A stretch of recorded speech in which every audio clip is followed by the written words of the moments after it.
we're super pleased to be doing this interview on behalf of Animation Fascination. And we're talking to Barry Kelly, Supervising Director of Star Trek Lower Decks. What even, I think, even the crankiest of old school Trekkies, because I pay attention to the forums way too Yeah. much, seem to absolutely adore. But, you know, my relationship with fandom might be a little bit more different than yours, Mr. Kelly. I am very bad on social media. I've forums. I don't know why I never figured out how to use forums or how to figure out who's responding to who, but it's good to hear that the feedback is mostly positive. I love that.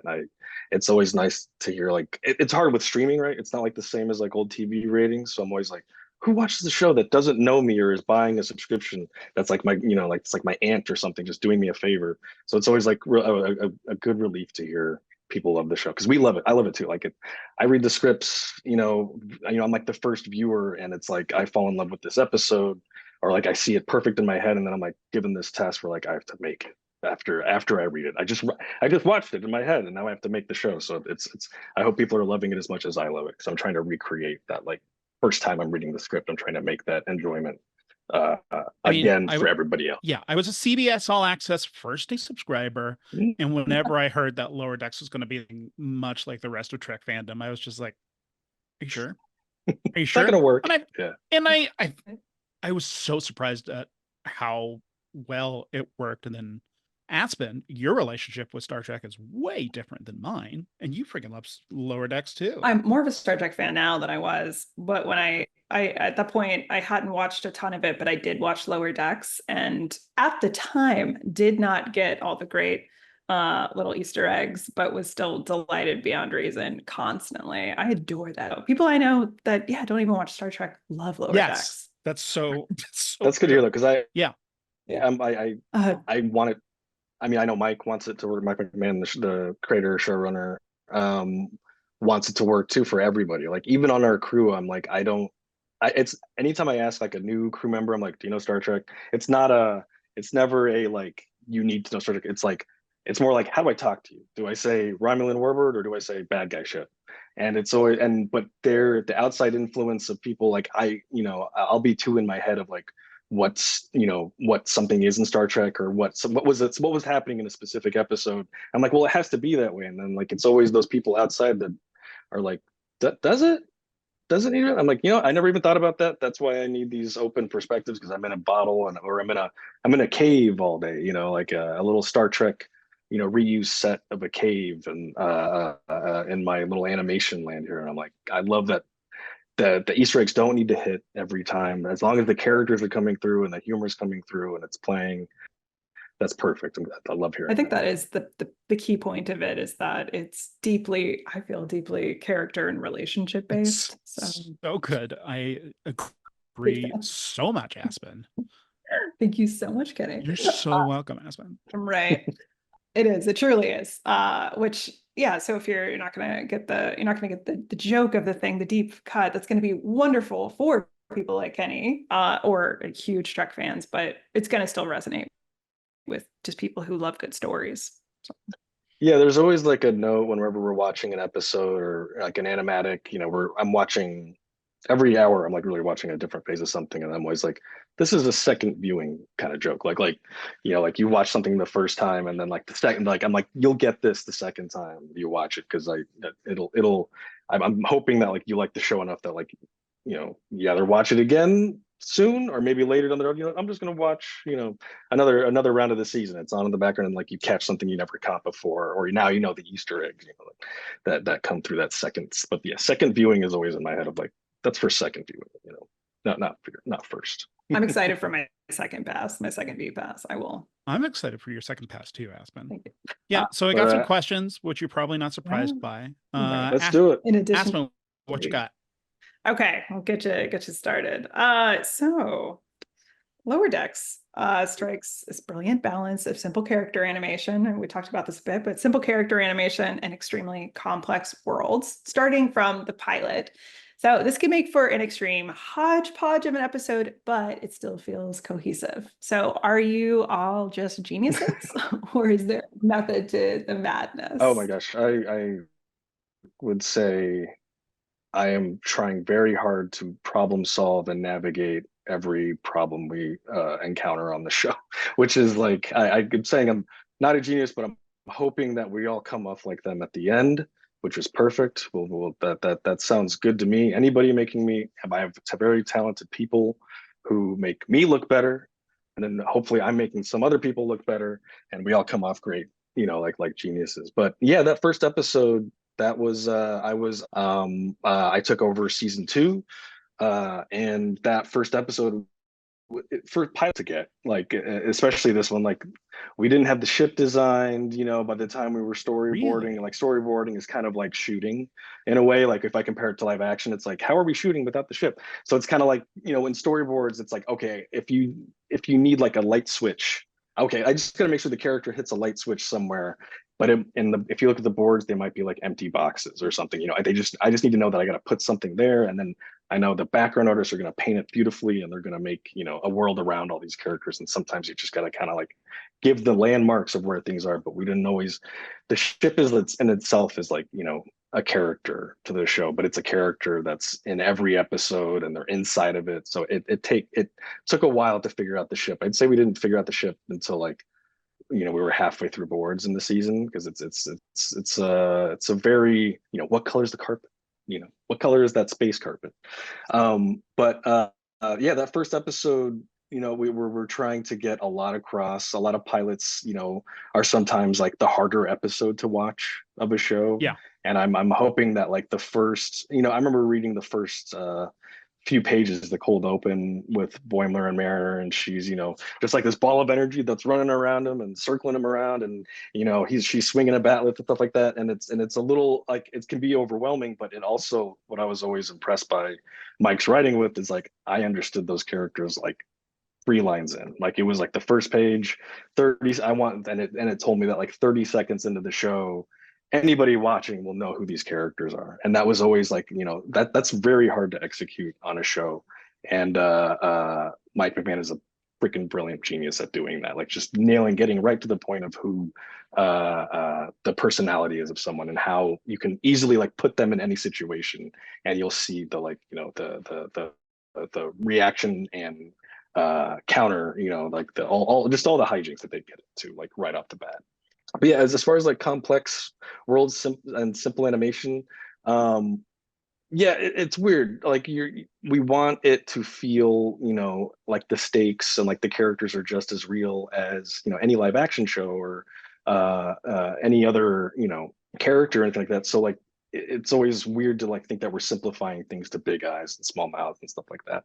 But there is like there's a weird, they call it the uncanny valley. I think it still applies here, where you have like style and realism, and like you're just kind of trying to find that like space between where it feels that you can believe that this thing's real, and it maybe feels more real than something that's like over here on the realistic side, but just not real enough. Or like you can tell the drawing, once the drawings get too realistic, it can kill the comedy, or it can kill, a little bit of the believability of what is actually happening around them. And finding that right balance, we want to look like a sitcom. We want anybody to like look at it, and who's into sitcoms and want to watch it, and just look at like an appealing cartoon. But then, as you watch that season, we're slowly bringing you into like epic sci-fi adventure, before you know it. And hopefully we're sneaking, your sitcom animation tunes into like a world where there's a camera and there's a cinematic, scope to everything. That's how I'm trying to present it, like that it's more of like a sitcom shot with the camera. That's kind of in league with my second question. Because you're talking about the uncanny valley, you're talking about trying to make it a sitcom, and yet at the same time, each image is extremely dense. As an insane Star Trek fan, that's me. I I pump my fist every single time that there's some obscure Easter egg in the background. First comes to my mind is Spock 2 on his eyes open, which is like such a deep cut Star Trek thing. How do you manage to corral everyone to jam the frame with so many things that are deep cut Star Trek, while also keeping it completely accessible to uh just normies, as we like to call them? And then also, how often do you consult Memory Alpha? Well, there was a ground rule from beginning. It's like you have to consult alpha. Beta is, I don't know if it's real or not, right? Yeah. The beta memory bit, you gotta memory alpha. Memory alpha is a regular go-to. Like we have to. We have like there's not sometimes there's no other. It's also like if you Google anything, it's like the first thing that pops up. And then you just gotta make sure that like, oh yeah, we clicked alpha, not beta that time. Yeah. Although I guess y'all pulled Titan from beta canon and made it into alpha canon, which is wild. That makes sense. Yeah, that's they're very good. Are they arbiters? What do you call them?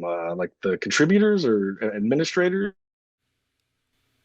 I think all three of those words apply perfectly to it. They're very, very thorough. Yeah, they're very thorough. I learn Breder is much more interactive with like just the fans on Twitter. I don't have a X account or anything, or I think I do.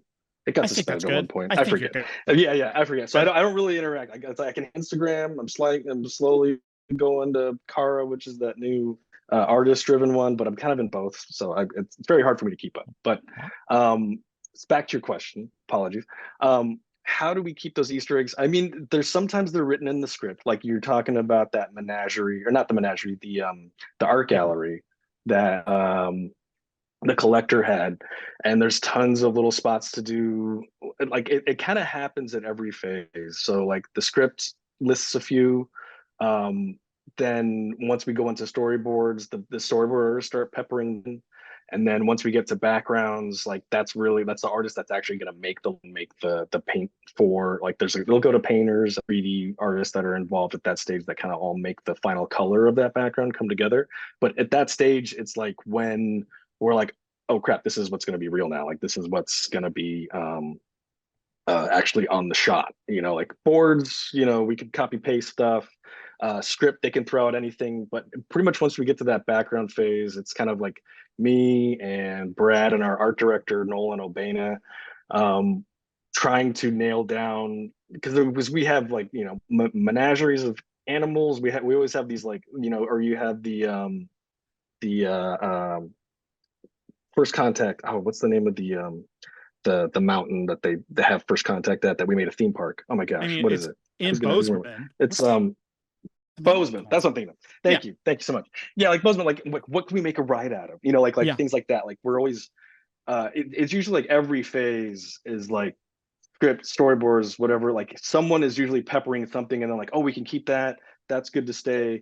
We got to change that one out. Let's pick something that isn't, and then we have to do deep dives on like Alpha, or Brad Winters, our producer, has John Van Sitters on the horn, and he's always like, where would so and so be around this time, or where would this be around this time? We have to just make sure that that stuff's okay to put in, and it's not breaking anything major that's going to break anyone's brains or anything like that.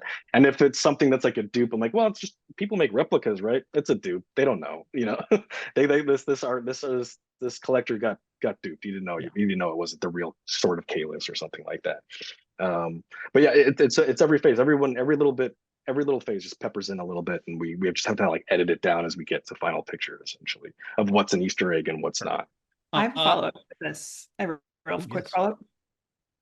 How do we feel about Moopsy? Just like emotionally, deep in our souls. We've loved Moopsy since the start. I'm so glad that voice carried through, because that voice was our editor's son, one of our like dialogue editors, and he did it as temp, and then no one wanted to change it by the time we got in, and he got into SAG so that we can use his voice and everything.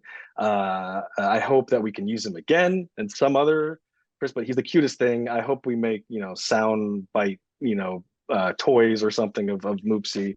There is a Moopsy coming out.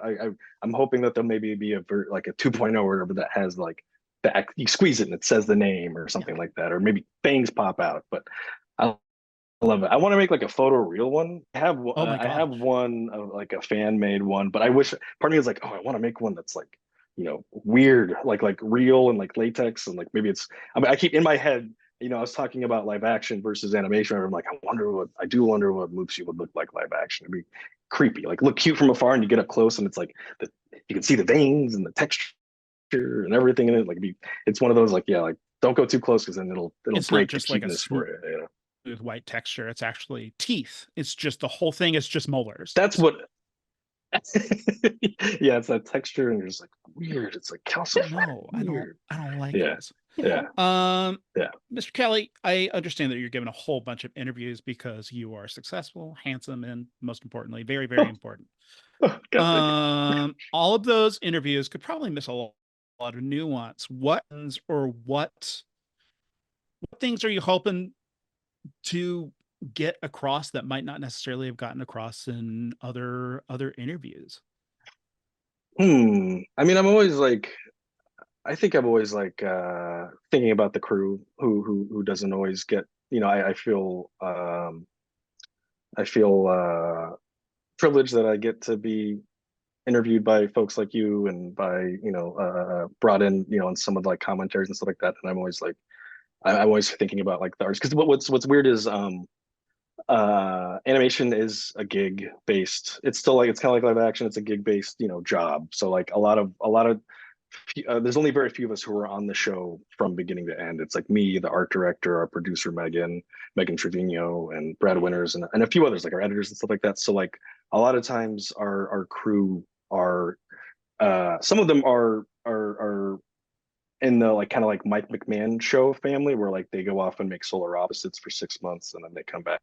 Star Trek Lower Decks, like I use a lot of like storyboard artists and character designers from that show. So it's there's crew that like they get they're on the show and doing a ton of core work, and then they never get to see the final product until it actually airs. So I'm always like thinking about, I wish I could always shine a spotlight on them. And there's like some amazing leads, and like Marissa Livingston's a character designer, supervisor, that she's been on the show since the beginning. She's amazing. We have these like amazing animation directors up in Vancouver that I'm always hoping like I can get, you know, more credit and more, because they're saving my butt a lot of the times too, just like in some of the most amazing character animation that they can do quickly and very efficiently. And I'm always want people to know like that there is a crew behind the show that really genuinely loves the show, and uh that loves it just as much as the audience does. Like it's a rare thing, I think.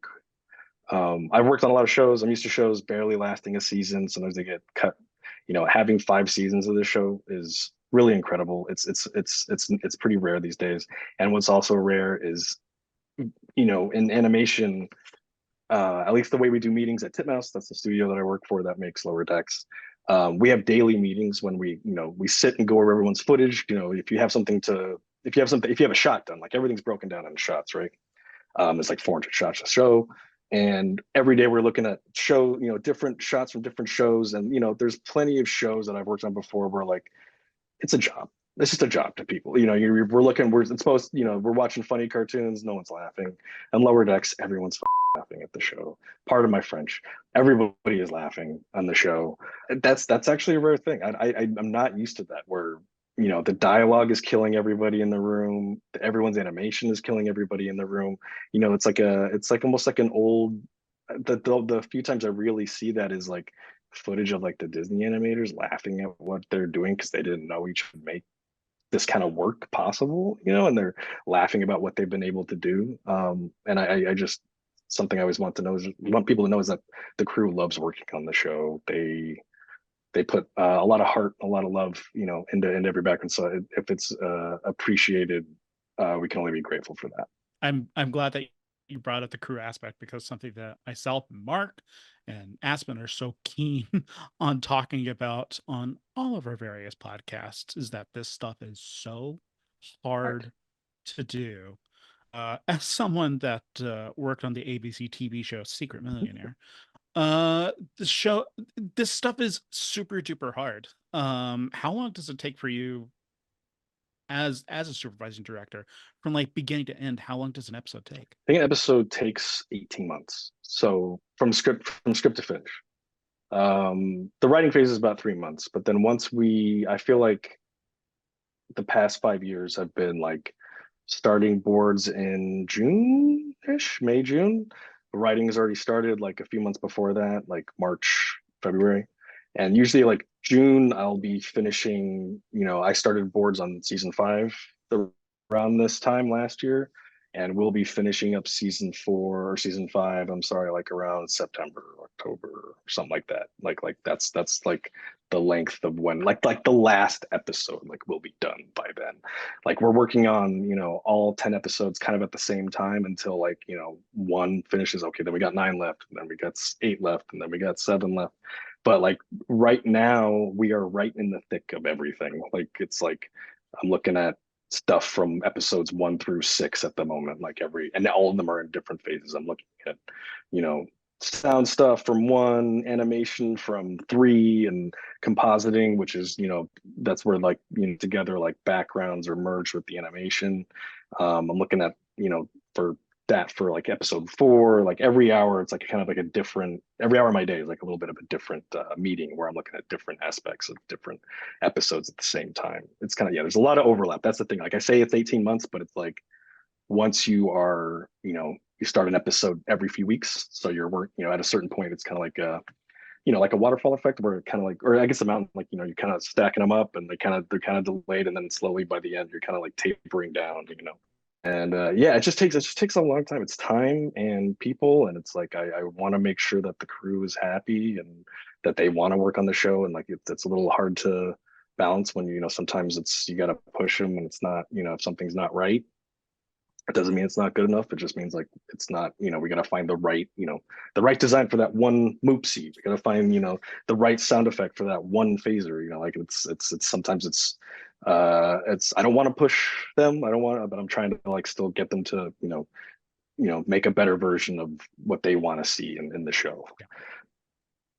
Yeah, does that answer your question? I kind of went off. Yeah, what happened? Yes, most definitely. The question was, how long does it take? Oh And yeah, you right. went, well, it takes a team, all of those things. And then it takes what I got from 18 that. months, and it consumes it in like 30 minutes. That's wild. What I got from that is sound like a great boss. Oh, I hope so. That's on them to speak. We'll look on Glassdoor after this. Yeah, seriously. Yeah. It's but yeah, no, it's funny you say that. Like, and then we consume it in 30 minutes. It's like, yeah, I remember like we make Big Mouth here also at Titmouse, and like I remember just like watching, because it was kind of new, right? Like there wasn't so many cartoons on Netflix, so that was like one of the first ones. And I was like, because I wasn't used to the binging thing, where like just all of them are up, right? All of them are up, and I'm like, dude, I just watched 2 years of work in 2 hours. I'm sorry, Anthony. That's Anthony Leo. He's like the EP over there, and I'm like, I'm sorry, man. I just burned through that. It was great, but all that work was just boiled down to like 360 minutes or something. Yeah. One more. Okay, this feels this is a very important question. We're gonna ask a selfish question now. So not only have you obviously directed Star Trek, but you've also Galaxy of Adventures. So I would like to say the biggest question here is, which is better, Star Trek or Star Wars? Oh my gosh, you guys are interviewing me about Star Trek. I have to say Star Trek right now. Are you crazy? What are you doing? I'm on Paramount. I gotta say the right thing. That's too tough. That's like that's so hard. It's like, it's funny that like I went from working, which that was an amazing project to like to work on. I feel very privileged to have touched both, because I grew up with both. And not only do they have the same name, or they start with star, that's a constant thing. But Star Wars is what, 40 years something now old, and I'm like, how about I double down and go for something that's 50 years old with 50 years of fans that are angry at me, like for the other Star franchise. But no, it just kind of worked out that way. I always feel like Star Trek, Star Wars, I always feel like I compared the two like this. Like Star Wars really captures the kid in me. Like it captures like the wish fulfillment of wanting to be a hero and wanting to to save the day and then really have an adventure. And then Star Trek really appeals to the adult in me of having to admit that the world is harder and more complex than simple heroic adventures that are escapism.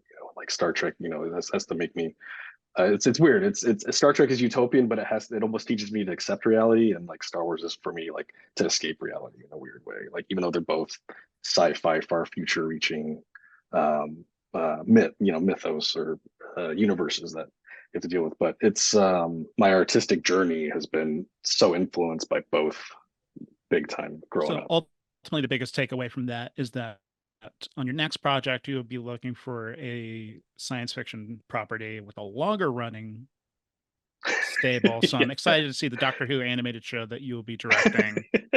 Very I'll have to excited. catch up. That is a tough one. Why haven't they done that yet? They should. Why not? They have. It's complicated, right? Oh, really? Okay. I'm clueless now. I'm in new territory. I didn't know there was an animated one. You're busy, and quite rightly so. I'm not, and I have no idea what you're talking about. Well, Aspen, we'll talk about this off mic.